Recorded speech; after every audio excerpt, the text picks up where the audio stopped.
ہم دیگر صوبوں کی اور دیگر شہروں کی اپڈیٹ بھی آپ تک پہنچائیں گے۔ سندھ کے متعدد اضلاع ہیں، بہت برا حال ہے وہاں پر۔ خیبر پختونخوا کے متعدد اضلاع ہیں، ہم نے ڈی آئی خان کی صورتحال معلوم کی۔ اس کے علاوہ سوات، منگورا اور اطراف میں ابھی تک پانی نہیں اتر سکا ہے، سیلابی ریلے آ رہے ہیں۔ بالکل آپ کو اپڈیٹ حیدرآباد سے بھی کریں گے، سوات سے بھی کریں گے، ہمارے کورسپونڈنٹس جیسے ہی ان سے ہماری کالز ملتی ہیں ہم آپ سے بات کرائیں گے۔ But in the main time ایک اور خبر جس کے بارے میں ہمیں بھی بڑے میسیجز آ رہے تھے کہ اس کو بھی ذرا انویسٹیگیٹ کریں کہ یہ کس طرح ہوتا ہے اور کیا ہو رہا ہے۔ پہلے آپ کو خبر بتا دیں، سوشل میڈیا پلیٹ فارمز پر بھی بھارت کی تخریب کاریاں جو ہیں وہ بے نقاب ہونا سٹارٹ ہو گئی ہیں۔ تھنگز جو ایک موویش ٹائپ سیناریوز بنتے ہیں نا، وہ اب ہمیں پتہ چل رہا ہے کہ بڑی ریالٹی ہے اور ہوتا بھی ایسا۔ ٹویٹر کے سابق سیکیورٹی چیف نے انکشاف کیا ہے کہ بھارتی حکومت کی جانب سے ٹویٹر میں بھارتی ایجنٹ کو پے رول پر بھرتی کرنے پر مجبور کیا گیا۔ ٹویٹر کے سابق سیکیورٹی چیف نے امریکی سیکیورٹیز اینڈ ایکسچینج کمیشن کے سامنے ٹویٹر کے دیگر سیکیورٹی مسائل کے ساتھ اس بات کا بھی انکشاف کیا کہ ٹویٹر کے کمزور سیکیورٹی انفراسٹرکچر کی بدولت سرکاری ایجنٹ کو صارفین کے انتہائی حساس ڈیٹا تک بھی رسائی حاصل ہو سکتی تھی۔ یہ بڑی الارمنگ صورتحال ہے، اور یہ بھی آپ کو بتائیں کہ سابق ٹویٹر سیکیورٹی افسر کا انکشاف حیران کن ہے۔ دیکھا گیا ہے کہ کچھ عرصے کے دوران پاکستان کے کئی ٹویٹر اکاؤنٹس بھی صرف اس لیے ٹویٹر نے بلاک کیے تھے کیونکہ ان میں بھارت کی پالیسیوں کو تنقید کا نشانہ بنایا گیا تھا۔ مطلب ایک دنیا میں Twitter is a world narrative بنانے کی بات ہوتی ہے نا، یہ بڑی عجیب بات ہوتی ہے۔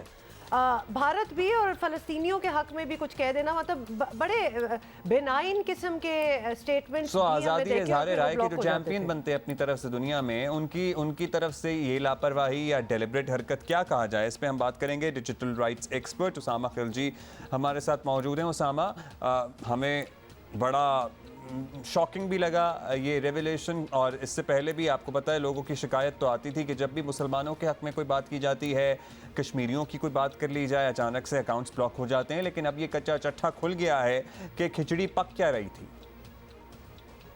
بالکل جی، اس میں ہمیں ایک تو یہی رپورٹ آئی ہے جس طرح آپ نے کہا کہ انڈیا میں ایک ایجنٹ تھا جو حکومت کی طرف سے the company was forced to hire۔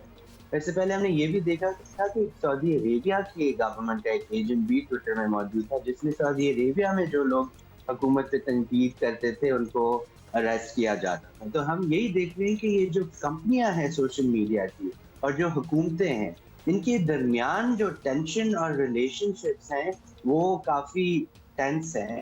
اور پھر آخر میں ہم دیکھتے ہیں کہ جو سب سے مظلوم طبقے ہیں، جس طرح کشمیری لوگ ہو گئے، فلسطینی لوگ ہو گئے اور دیگر پروٹیسٹرز ہو گئے جو اپنے حکومت پہ تنقید کرتے ہیں، ان کے اکاؤنٹس بلاک کیے جاتے ہیں۔ ہم نے دیکھا ہے کہ کشمیری جو انڈیا بھارت سے باہر بھی موجود ہیں، اگر وہ بھی کوئی اکاؤنٹس چلاتے ہیں، باتیں کرتے ہیں، تو ان کے اکاؤنٹس بھی بند ہوتے ہیں، ان کا بھارت میں موجود ہونا ضروری نہیں۔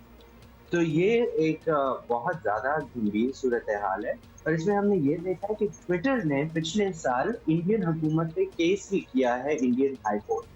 تو وہ فی الحال ایک کیس کر رہے ہیں جس میں انڈین حکومت نے پہلے تو ٹویٹر کے دفتر پہ ایک ریڈ کیا تھا تاکہ ان کو پریشر کریں کہ جو وہ انڈین حکومت اور ان کے آفیسرز کی طرف سے جو مواد تھا جو ہیٹ سپیچ والا تھا، اس کو اگر ٹویٹر ہٹاتا تھا تو پھر ان کی طرف سے ٹویٹر پہ بہت زیادہ پریشر آتا۔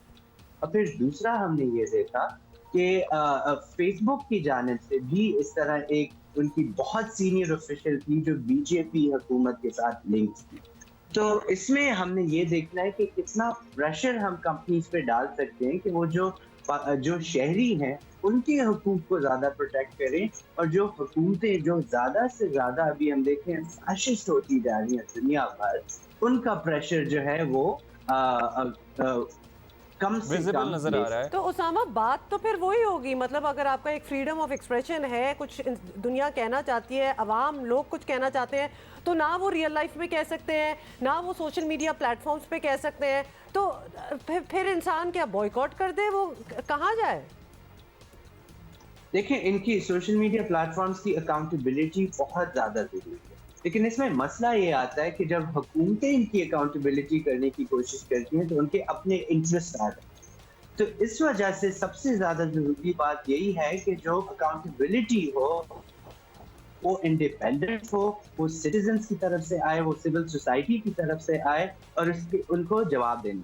تو اس میں کچھ میکنزمز ہے دنیا میں۔